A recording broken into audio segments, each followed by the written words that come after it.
I don't feel like getting up and turning the lights on. We'll just call it dramatic effect. But let's get into it. So,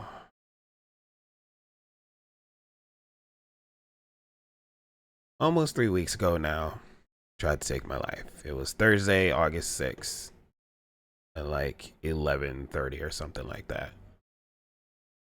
And we'll get into like some of the stuff that leads up to it. But honestly, I don't even know. I don't know what to tell you. I don't know. I don't have any information for you to. There's no light at the end of this tunnel to make this story better, where I'm going to do like a TED talk and make everybody feel better about themselves and how you can deal with depression and anxiety and things of that nature, right? We'll just get into what it was. I woke up that morning pretty down. Uh, just tired. Wake up and you feel like there's not enough sleep in the world, no matter how long you slept. You know, normally I sleep like 4 or 6 hours or whatever, but I'm sure I slept much more because I went to sleep early the night before or whatever. And I woke up just tired, but not like sleepy, just exhausted with life and extremely, extremely not disappointed, just done with it. And I think I decided like I was gonna kill myself regardless, but I put it to a bet. I was like, listen, if I do great in the stock market today, we go on another day. If we do bad, then we get on out of here with it. And I did perfectly fine or whatever to start the day, but I really didn't want to live regardless of how I was doing in the stock market. I failed enough times before in my head to be just done with it all, and as a dude, you don't have a ton of places where you can just turn, talk to, and vent. Like, a lot of people are like, yo, hit me up, but you don't want to lay your problems on other people's shoulders. And a lot of times it doesn't feel like it's that serious, even though it's serious for you or whatever. So you just keep it in. But I do remember that one night I, like probably a couple weeks before, or maybe a month before, I did try to like talk to my female best friend. We've been best friends for like 18 years. I've sat, listened to this kid, had conversations with this kid for 18 years. I've sat and listened to every problem, complaint, whatever she had to say. And one of the first people I was like, love this kid to death. Let me open up to her about how I'm feeling, right? And in the middle of me like explaining how I was feeling, she started playing the tiny violin on her fingers. And I was like, irked like a motherfucker. I was like, did you just start playing a tiny violin when I was telling you how I was feeling? And she was like, what's your problem? You're a Nepo baby. And I was like, what the fuck does that mean? And she was like, you work for your mom. And I was like, what the fuck does that have to do with how I feel? I said, do you know how many millionaires and billionaires kill themselves over the dumbest of shit to other people, but shit that makes sense to them?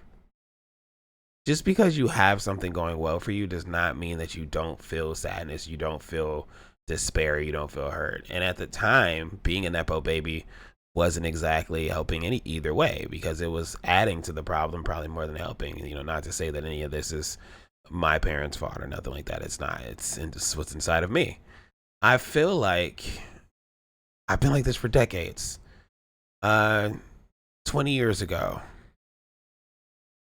not 20, almost 15 years ago, I tried to kill myself, right? But at the time, I had like a clear reason for it. I was trying to get engaged to this girl. Everything was going well. She came to visit my mother in Las Vegas. We hit it off. We are going to move in together and stuff like that. Come to Tennessee. And when things get serious, the baby daddy comes back in the picture and he out of jail, and they start like messing around. And then like I already don't celebrate my birthday, so this particular day where we're talking about the engagement and stuff like that is going to be on my birthday. So my birthday is October 18th. She's like, what do you want to do? I'm like, well, I really don't celebrate my birthday. She's like, all right, cool. I'm gonna go get my nails done with my girl Shanoa. I said, all right, cool. Don't worry about it. Have a good day. Goes, call her, voicemail. Like a couple hours later, hit her up, voicemail. hit up Shanoa. She's like, what? Stacy? I ain't seen her. I'm like, all right, shit. So then I'm just, you get signs or whatever. I'm just in the room chilling, and it's a little letter on the nightstand, and then that letter from the nightstand is from the county jail, and old boy got out on Monday. So I'm like, okay, my birthday, I think it was like Wednesday or whatever, but he got out on Monday, and I guess he had court or something like that. So we're and I'm like, every time they get together, it's something foolish. So now I am at the party with her parents, and auntie and the other guests or whatever who want to hear about the engagement type shit. And she's not there. So then finally her mom was like, where the hell is Stacy at? She goes out in the hall and she makes a phone call to her, and like she's like, you better not be with that boy, talking about the baby daddy, this, that, and the other. You got this man sitting up in here. Da da da. Long story short, her dad looked at me and was like, yo, if I was you, I would just pack myself up. He's like, I love my daughter to death, but like she's got some little issues or whatever. And I was like, sir, I'm already packed. Now that, like, shortly after her mom went off on her or whatever, she came home from seeing the dude, and like we had a conversation, and gets into an argument, and she actually hit me. I ain't, at the time, I hit her back or nothing like that or whatever, and just very dramatically went and took a bunch of painkillers and was like, tried to give her a kiss, and she like shoved my face or whatever, and I was like, you should kiss me because this will probably be the last time you get to. Listen, I'm an actor. I'm very dramatic. It's part of who I am. Part of how I suffer with this as well. My mind is very dramatic. But in this particular case, I dropped the pill bottle, walk out, right? And I made my peace with it, just like this time. I made my peace with it. It was like some old stuff, I didn't have a gun at the time or nothing like that, so I couldn't just blow my brains out. But walked to Coolidge Park. She's blowing my phone up or whatever, and I'm on Facebook laying down just essays worth of information, whatever I can think of at the time, clear my head. And it's funny because like did that, and everybody's like, yo, you're so brilliant, this, that, and the other. Oh my gosh, never looked at it like that. And this is 25-year-old me. 25-year-old me is way different from 39-year-old me, right? So get to Coolidge Park, and I'm like, well, we're not gonna die here. And I get a call from my ex-girlfriend from before me and the girl who I was looking to get to. And she's like, where are you at? She's like, I'm in Tennessee or whatever. And Shanoa just called me. Like they have a mutual friend. That's how small Chattanooga, Tennessee is. They have a mutual friend who knows what's going on. So she called me and she's like, you want me to come pick you up? And I'm like, well, it's getting cold, sure, whatever. Because it was nighttime. Started walking in like the daytime. It's like 3 hours later, I'm down at Coolidge Park. And I'm like, sure. So she sends the cops. They put me on like a 72-hour psych hold. And I was like, nah. So you don't understand what a psych ward is like until you actually get bitching. Like these are people who are actually crazy and have some deeply fucking troubling shit going on. And I'm like, nah, this ain't me. So a bunch of PhDs start asking me questions. I start lying and trying to turn it into this inspirational thing, like, yo, I'm gonna get out of here and I'm gonna talk to the other kids about depression and, what I'm gonna do with my life going forward and blah, blah, blah, blah, blah. Just a bunch of bullshit just to get the fuck out of there. I was not staying past the 72-hour hold or whatever. And I get out and nothing changed. I didn't get help. I didn't get further therapy. The police aren't gonna like sign you up for no therapy, shit like that. So didn't get further therapy. Just went through life like normal, buckled up the chin straps and just kept pushing. Left my program in college when I was like 20. That was the only other time that I thought about doing something like that prior to this point. This is another girl situation. You had a breakup. Things were okay with the breakup until like you kind of realize that the person don't give a shit about you no more and they give back everything that you ever gave to them. And then you get that heartbreak and you're like, I'm never going to find anyone ever again. And I'm going to be alone for the rest of my life and blah, blah, blah, blah, blah. And then you're like, I should just fucking end it if it's going to be like this. Like heartache. No one coaches you on how to deal with heartache when you're a guy.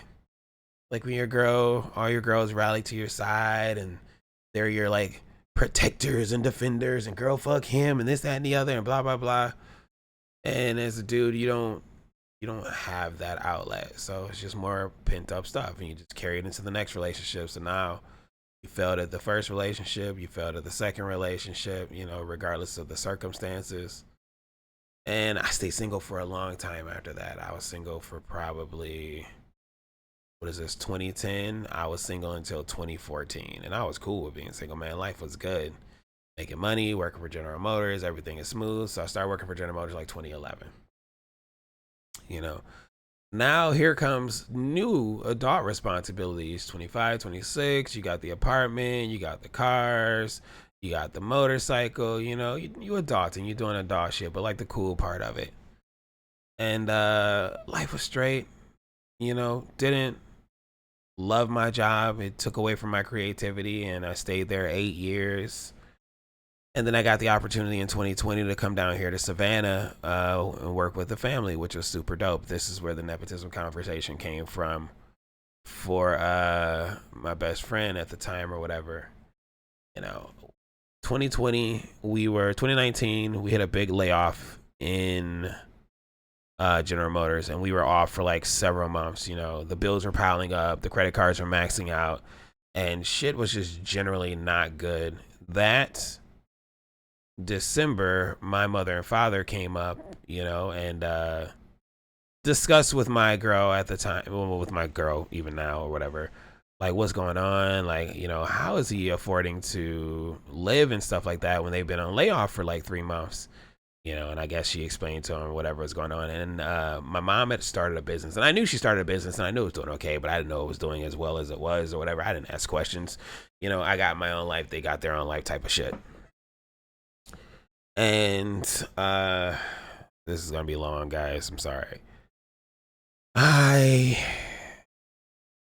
came down to Savannah for a visit, I think, during the strike. And during the strike, my girl fell in love with it. And she's like, it's beautiful down here. It's just so peaceful compared to Michigan. La-di-da-da-da. And they discussed, her wanting to stay, her being willing to stay down here or whatever. Didn't discuss it with me. So I go back. And like when I'm getting ready to leave, my mom's like, yo, Rain and Tierra love it down here. Da da da da. And so I go on about my business. I'm like, that's cool. You can have them, just joking or whatever, Like they can stay and I'll go back home. So I go back home and we get a call from them and get a conversation. Like, no, legit. We got the business down here. Need some help with it. Like I have a brother and sister, but my brother had moved to Vegas and my sister was like the only one down here helping out with the business. Need some help with it. Will you come run it for us or whatever? And I was like, yo, say less. So we shot down, I think it was like March, right? Started walking me through what the business was, what it entailed, what she had been doing for like the last 6 years, 4 years or whatever, the 5 years. I forget how long it was before I got here. And then for like the last 6 years, I've been here. So we moved here in June of 2020. Well, they came down in May. I came down in June of 2020. Left General Motors. Been working and living here ever since. And then, last year, shit hit a little bit of a topsy-turvy area. And that was the first time that the stress that I've been like always holding crept back up in. Like there were times on the job where like I'd get into it with like my sister or whatever, or somebody on the job where I'd feel like irritation. But like for the most part, Savannah's a very chill, peaceful place.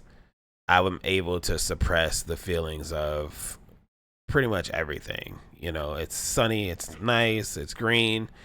You go outside a lot, you tend to bury what you're feeling. So for 6 years, 5 years, I say for 5 years, I was cool just putting it all away or whatever, right? And I started to feel that, what am I doing like a year ago? What do I want to do? What am I supposed to be doing? What do I need to do? Like, what's the point of it? Do I just stay here and just work? Because I'm like, it's the same thing. You're helping someone else achieve their dream. This time it's family, but it's still someone else's dream. It's still someone else's goal. And it's a beautiful thing to help family and to watch them grow and flourish. So then we get to like towards Christmas time or whatever, or October, and stuff starts to slow down with the business. Like over the last couple of years, all the businesses have been slowing down. People aren't spending money. People are nervous. Inflation's crazy through the roof. Things are like super expensive, stuff like that. So things did slow down. So we started seeing, you know, some trickles here and there of issues, but that wasn't the problem, right? The problem was, what do I do? What should I do? And I started trying to figure it out. And a few years back, I got into day trading, and this is my 4th year day trading in July. And day trading is something that I deeply, deeply love, but it's definitely something that's damaged my psyche and my confidence more than anything I've ever done in my life. Because my whole life, I was just naturally good at stuff. And for the first time ever, all of my defects, all of my quirks, all of my issues started to surface through my day trading. My inconsistency, my lack of discipline, my lack of risk management, you know, things that I never knew about myself, the market would teach me. And it kicked my ass for a long time. I did amazing, great things, but through lack of discipline, I did terrible, horrible things. I went through hundreds, if not thousands, of like accounts restarting and restarting and restarting and restarting and restarting and restarting and restarting. And that starts to wear on you, dude. It starts to wear on you like crazy, and your confidence is shit, and you're emotionally unstable. And then one day it took a physical toll, and I started having panic attacks while I was day trading. And I wasn't trading a crazy amount of money. This was a standard trade, and my heart was beating like it was going to bust out of my chest, right? That was my first panic attack, but it was not my last. I started having them very, very, very frequently. Like, I'd be playing Call of Duty, and it would be a situation where I'm the last character alive, and it's just a game, but holy hell, if I wasn't the fucking person out there actually about to get shot or shoot somebody, like, my heart would be beating through my neck. And I was like, what the hell is wrong with me? So I started taking from my mom L-theanine, right? And for a while, and I would have to, like, before every gaming session, and we played this shit nightly, I would have to pop an L-theanine before we even went in so that I could keep myself relaxed enough to actually enjoy the game. And this extended to anything with any amount of pressure behind it. I started having panic attacks. You know, that's the part of it that came from day trading, you know, the panic attacks and the anxiety, right? But I had never experienced a panic attack before, and it started to get so bad that I thought my physical health was like starting to deteriorate. So I would to get disciplined, I would start working out and stuff like that a little bit later, but we'll fast forward to that later on. You know, it was crazy. Like, it was a crazy year. Kept the panic attacks to myself, I mean, for a while, until I was just like, dude, how the hell do I deal with it? I don't think therapy is for panic attacks or whatever. So my mom was like, sounds like a panic attack. Try L-theanine. Tried the L-theanine, and it was working for a bit. But I would have to like pop 2 before every gaming session, like 30 minutes before, because I knew that anxious feeling was coming, right? And this is Call of Duty.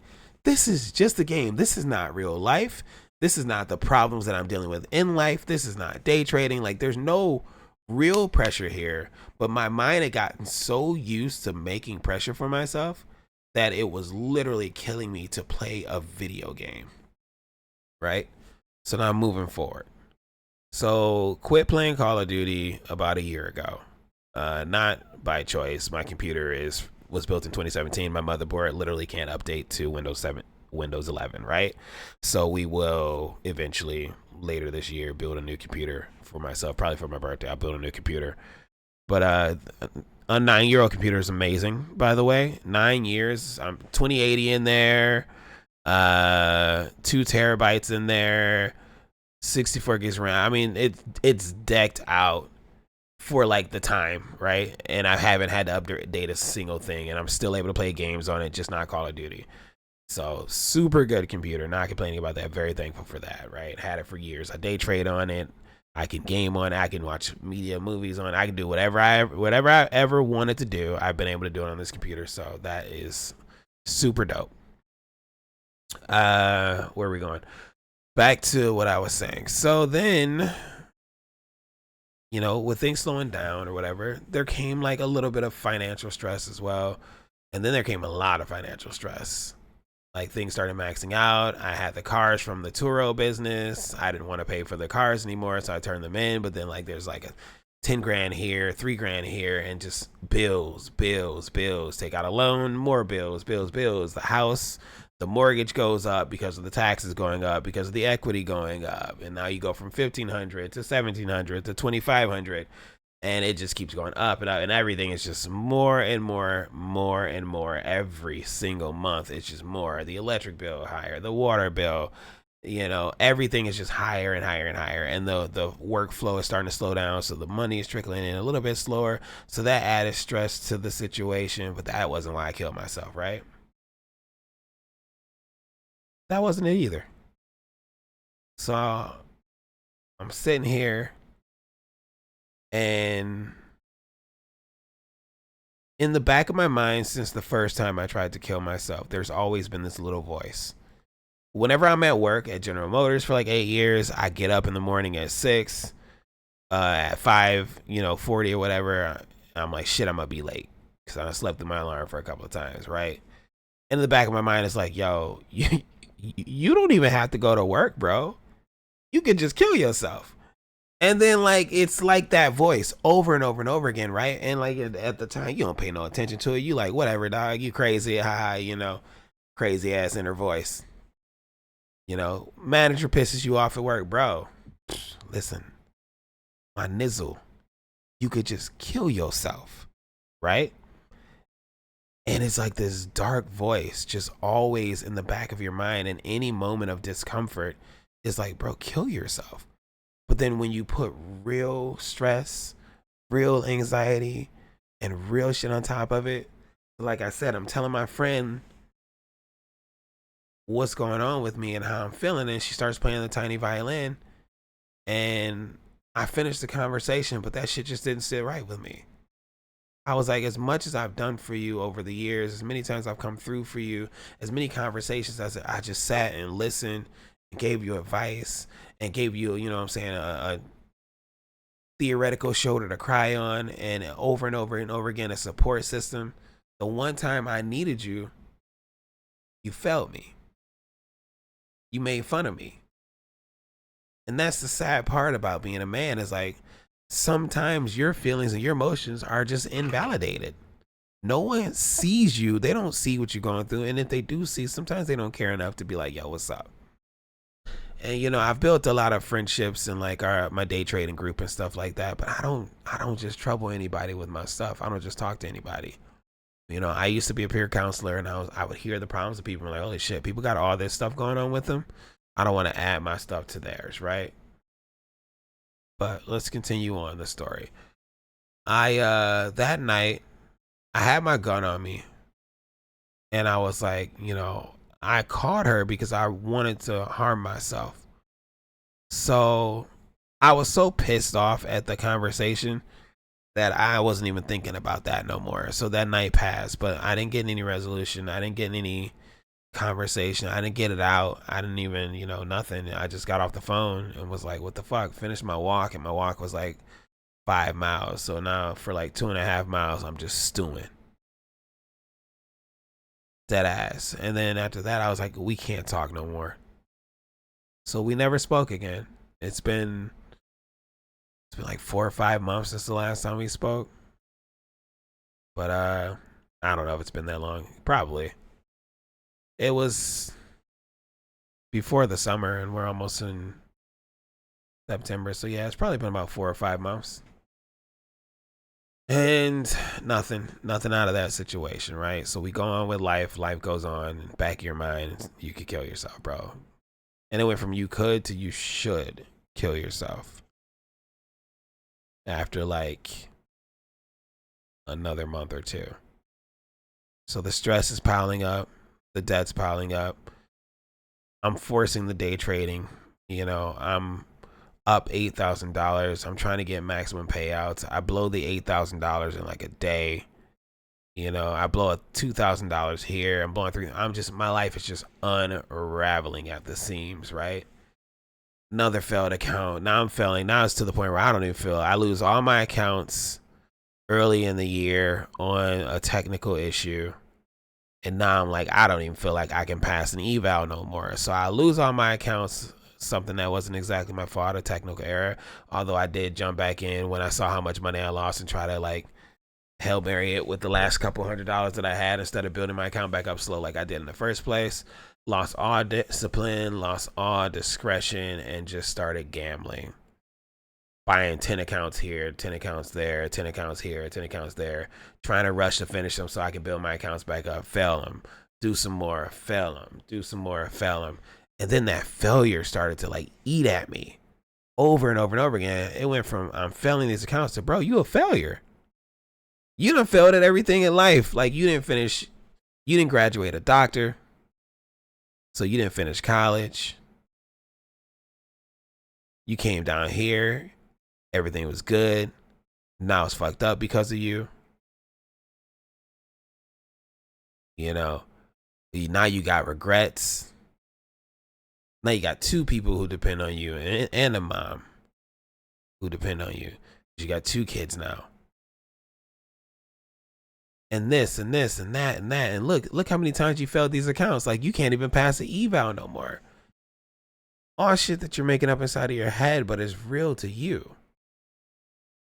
So now I'm just flushing money down the toilet, flushing money down the toilet. I already don't have no money to begin with, and I'm flushing the money that I do have down the toilet, trying to get back in the market. So that was a stress. And I buried myself under 1,000 accounts before I knew it. And I do well for a while, a couple of weeks, a couple of days, everything's great. And then that undisciplined, that lack of discipline creeps back in, and I blow it all up before I can get paid.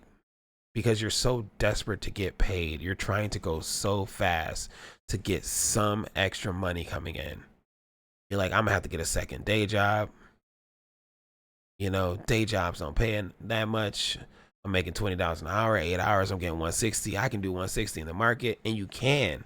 I can very easily do $200-300, but it's never enough because you're thinking about all of the mistakes you made in the past and how much you owe for that.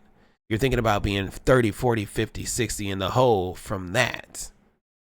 And I need to make that up. I need to make $60,000, $70,000, $100,000. I need to eclipse all of my debt. I need to pay off my solar panels. I need to pay off my credit cards. I need to pay off this car note for the car that I sent back. Man, I just more and more responsibilities, right?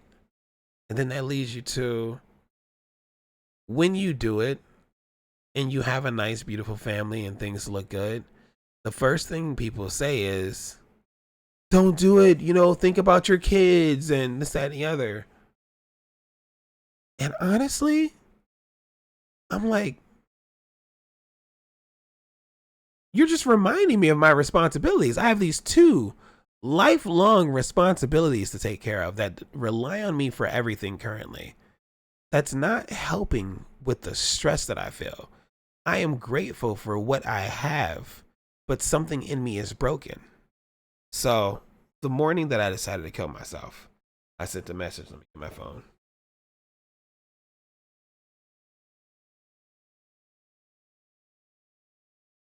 One second. Bear with me, y'all. Bear with me. Let me get my phone. Oh, boy. All right. It was Thursday, August 6th at 11:15 a.m. And I sent this message to my family in the group chat. I'm coming to you guys because I can't help myself. I need to get some help for my mental health or I'm not going to make it through the end of the year. I feel like crack glass in the wintertime when you turn the heat on and the cracks just keep spreading. And of course, what would come after that is an outpouring of love from my mom, my brother, my sister, my kid's mom, and stuff like that. You know, my dad's not in that group chat, so he wasn't part of that, but he would text me and call me later on. But I had already decided. You know, I decided when I woke up that this was enough. Enough was enough, right? So it was just how. Like I said, I got guns, but I was like, if I kill myself outside with a gun, someone has to find my body and clean it up, you know, and that's a mess and that's stressful. And what if some kid stumbles upon me or whatever? Then I'm like, shit, no. Like I can jump off the bridge over here. It's like a 60-foot drop. And I said, then I stop traffic. That's more mess to clean up. That's more dramatic. No. So I was like, well, how do we get it done? Do I hang myself? No, because then my kids could find me hung in my closet or something like that. That's traumatic for them. I can't drown myself because then they find my dead body in the bathtub. That's traumatic. What do we do? I said, bingo. I just had a extraction at the dentist for a tooth, root canal, they call it. I just had a root canal, and I had 3 bottles of pills for my root canal. 800 milligrams, 500 milligrams, and 525 milligrams, right? And then I went in the closet and I got all of these. Turn the light on for those. I got all of these and 7 pill bottles. And of the 7 pill bottles, there's 1 pill left. Take by my amoxicillin, 500 milligrams. Ibuprofen, 800 milligrams. Amoxicillin, 500 milligrams. Ibuprofen, 800 milligrams. Hydrocodone. Ibuprofen, hydrocodones are 325 milligrams. I got 2 of those. And 7 bottles of pills, right? 7 bottles of pills. I said that'll get the job done. Shortly after I sent that message, my girl came in and she was like, you know, is everything okay? But I was done, dude. And I was like, whatever. Just give me a minute. I told her, give me a minute. I dismissed her. She left out of the room. And I just started handfuls of pills, as many as I can, as fast as I could. And they were disgusting. So eventually I had to, because they were starting to break down before I could fully swallow them or whatever. I had to run to the bathroom, splash some water in my mouth, and then swallow the rest. So I swallowed all of the pills that I could, like, in a very short period of time. And then I was like, cool. Finally, we're done. Finally, there was no more noise. There was no more thoughts about it. That's it. We're going to figure out what's next. And I will say that I am Christian, not crazy uber religious, but I'm Christian. I understand that you can't make it to the big game if you off yourself. So it was what it was. I mean, I was going to figure out what was next. I was going to figure out how bad hell was. It was already like 105 in Savannah, so it was already hot as hell up here. But I was just done, dude. I was so done. And I went on the walk and I was like, cool, it's finally over. All of it. No more expectations, no more stress, no more drama, no more sadness, no more emptiness, no more anything. And I felt resolved. I felt okay with it. I was not scared. I wasn't sad. I wasn't panicking. I just felt free for once. Then 30 minutes went by.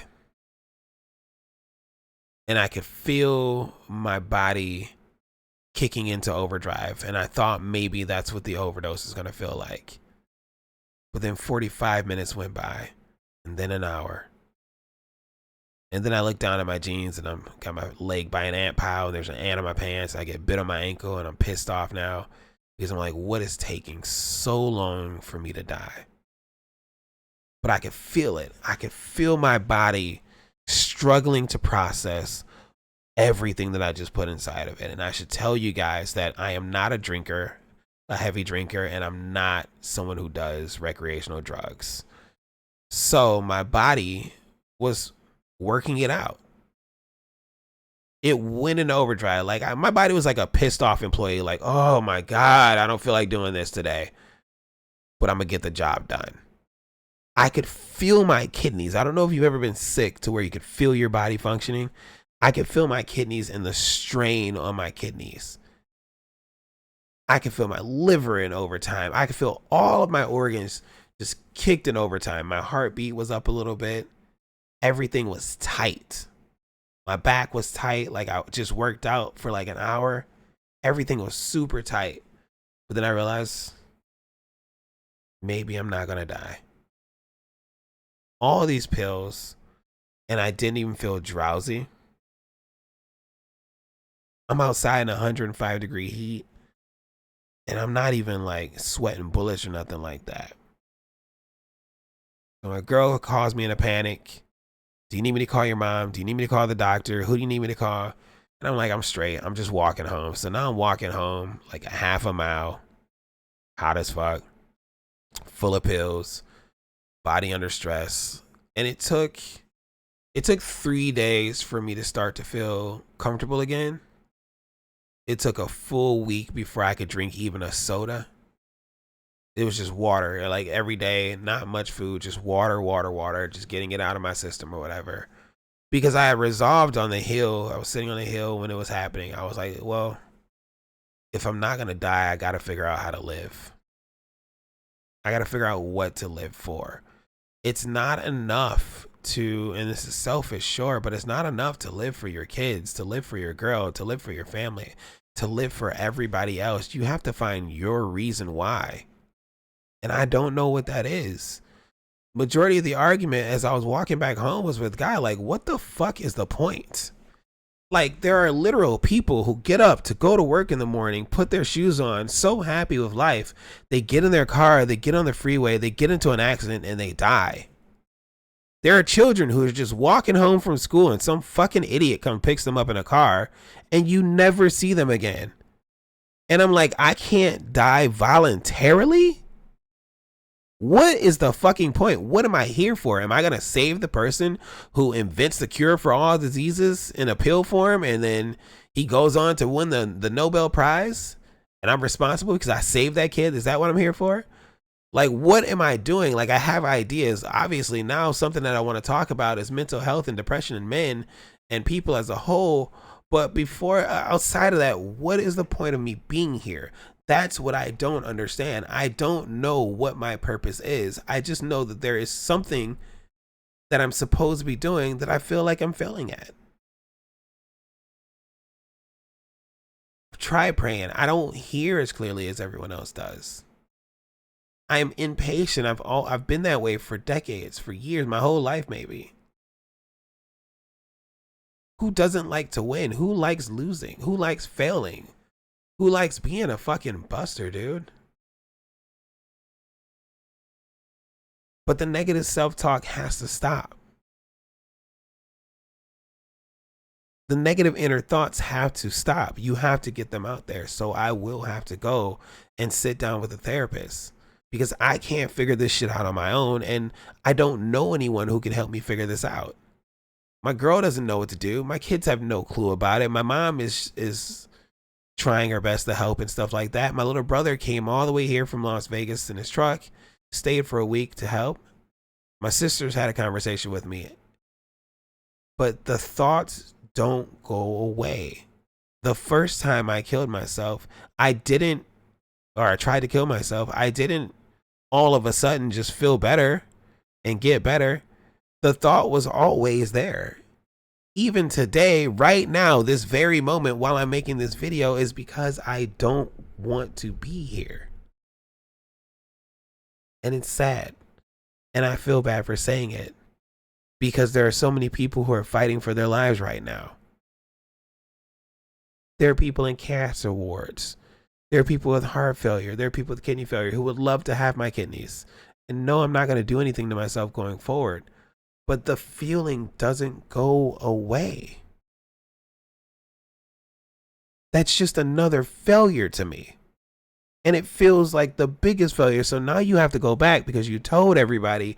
Now everybody thinks you're crazy. Now everybody's like, yo, what do we do? Now everybody's walking on eggshells around you. Now everybody's checking on you. Now you're some fragile, wounded duck that people have to nurse back to health. But no one sees you. No one hears your thoughts. No one knows what's going on with you. So that brings me to an important point, that silence was killing me. Me never speaking up, me never saying anything, me never taking action against what I was feeling instead of taking action to do what I thought I wanted to do, which at times I still think, to be honest. You know, when I was walking home, I didn't call 911 or poison control. I had resolved that if I was going to die, even later, I was just going to die. But if I lived, I would have to figure out another way, because I don't want to keep periodically going down this road. I don't want to be looking back 20 years from now at 60 and trying to kill myself at 60, or trying to kill myself at 50, or trying to kill myself at all. I need help. I'm going to go out there and get the help that I need. I'm going to talk to somebody. I'm going to sit down with somebody, and I'm going to discuss whatever it is that's inside of me that feels so broken. And that brings me to what I want to tell people who are going through a similar situation, is that you are not alone in this. I am not the first person to feel depressed. I'm not the first person to feel like killing himself or herself or their self. I don't give a shit what your nouns and pronouns are. I'm not the first person to feel isolated, fatigued, alone, desperate, depressed. But I'm also not strong enough to get through it on my own. And I had to admit that to myself. I've always been strong enough and smart enough to do everything that I ever wanted by myself. When I was in school, that's all I had to be, was smart. It was easy. But then when I got to college, being smart was enough still, but I didn't love it anymore. You know, I've had moments where I'm just bawling my eyes out in the shower, just like, damn, man, my grandmother will never get to meet my kids. My favorite person in the world, the lady who kidnapped me and took me to Stone Mountain, Georgia, and raised me from 4 years old, is gone when I'm like 12 or 13. And she will never see these beautiful little things that I made with my lady. Balling. I'm watching Toy Story. I'm balling. I'm watching anime. I'm balling. And my daughter's just as dramatic as me. Daddy, are you crying? And it's a joke, but like, there's something deeper there that's inside of me that's hurting, that's feeling these situations, that sees hope in these situations, and it brings emotions out of me. You know, I'm watching a children's movie, Toy Story 5, and I'm like, that's fucking beautiful, dude. These toys are having feelings that you feel. I'm watching Black Clover. I'm watching Demon Slayers. I'm watching just these happy moments in these shows. Is just this little light of what's missing inside of me. I know everybody's got that little song they love, This Little Light of Mine. Mine is so dim and dank and rainy and dark sometimes, dude. Mine has been flickering for years, and I'm trying so hard to hold on and figure out what it is that I need to do. But I'm so tired, dude. I'm so tired. I feel like I'm just fucking up. And I don't have an answer for you. I wish I knew what to tell you. I wish I had an answer for myself, because I can help myself. I can fix myself. But I don't have an answer. But I will tell you this. If you feel isolated, you're not the first and you won't be the last. Find someone you can talk to. It may not be your regular friend group. It may not be within your regular circle, but find someone that you can talk to. Call 998 if you feel like harming yourself. Call 911 if you feel like harming yourself or you already have harmed yourself. Don't be fucking dumb like me. I didn't do either of those things. I just said, fuck it. Whatever happens, happens. And I just happened to be here. And then I joked around like, maybe I'm immortal. Obviously not. But what I put myself through just added more stress to the stress. It was just more kindling to the fire. 60 plus pills. I'm lucky to be here. And I know I'm lucky to be here. Even though I don't always feel the best, I'm trying to make the best with this chance that I still have, this time that I still have. I'm trying to figure it out. I got to figure out what my purpose is. I can't keep going through life, just going through life. I'm not that guy who can. I know some people love their routine and love just the normalcy of everyday life. I see the world for what it is, and it bugs me the fuck out, dude. It stresses me out. I have to do something. I don't know what to do. I don't know how to do it. I don't know when to start, but I got to do something. But first, I got to take care of home. I got to take care of what's inside of me. I got to fix what's broken. I need help to fix what's broken, but I got to get it fixed. Okay, I got to take my brain in for a tune up. Because 20 years of kill yourself, kill yourself, kill yourself, kill yourself. You could kill yourself. Hey, you could kill yourself. Dude, you know what? That shit was crazy, right? Kill yourself.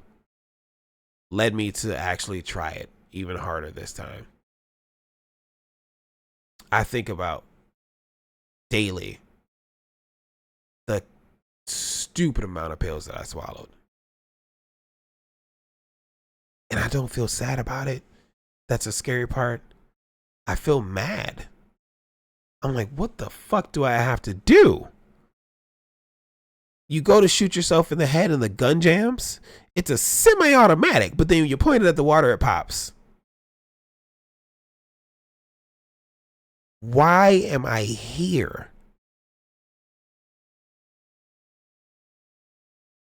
Funny enough, both of the times that I tried, it rained really hard, like God himself was pissed at me. I don't know what I'm supposed to do, guys. I wish I did. I don't know how to help you if you're struggling with something, but I do know I want you to realize that someone loves you. Listen, at the end of the day, regardless of if you hear it on a regular basis, man, I got love for you people.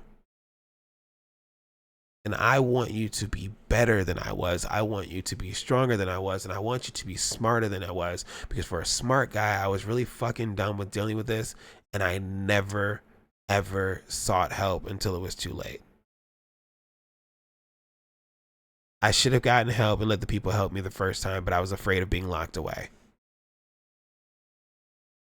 Now, under my own control, with my own 2 feet, I can walk into somebody's office, I can sit down on their couch, and I can discuss what my thoughts are, and we can figure out what the hell to do next.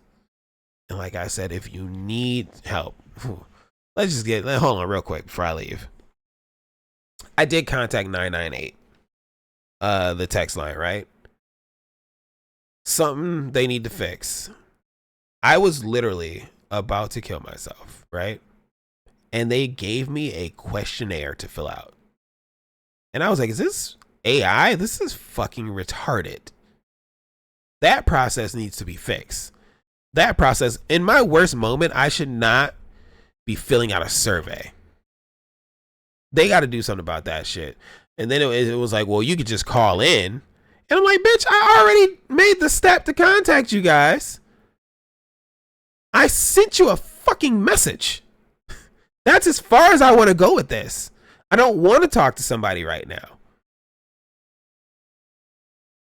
I just want to see if this is going to make a difference. And before we can even get to making a difference, we do a 3-4 minute survey. I was like, fuck it. I was so mad that particular day that I didn't even do it. And that was like a week before.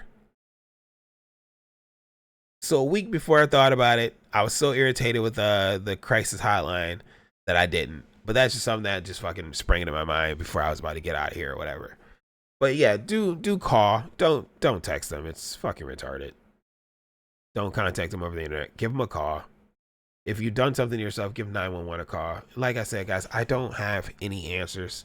I'm just me. At the end of the day, I'm just me. And I'm still here. And I'm still trying to figure it out. And maybe one day this will make for a beautiful story where I can tell you guys that looking back, I made a mistake and this, that, and the other. But at the time, I didn't feel like it was a mistake. I didn't want to be here. And I felt free when I thought I wasn't going to be here. And I felt trapped when I realized I was. That's the story of the day I tried to kill myself most recently. Second time in my life. The worst time. Feel sad, you know, watching people drop like flies. Hayden Panettiere died the other day, you know, rest in peace for her. It's the shit that she struggled with, we can only imagine. you know, Dolly Parton passed away. Like the stuff that people are actually like living their lives and going through, we can only imagine. But these aren't real people to us; they're celebrities. And that's another thing you got to be careful of is don't compare yourself to people online or celebrities. You know, each one of us individually has our own trials and tribulations that we go through and our own life defining moments that we'll deal with. And I just hope that you guys are able to make it through the way that I was making it through. I know that it feels like super dark and it's like fucking, it's a bummer, dude. It's a bummer. Adulting sucks. I get it. But get help and just keep putting one foot in front of the other until you get to where you're supposed to be. Life is a journey, not a sprint. A whole long event full of twists and turns, but you're going to take many, many, many steps to get to where you're going. Just try not to give up, okay? I'm out.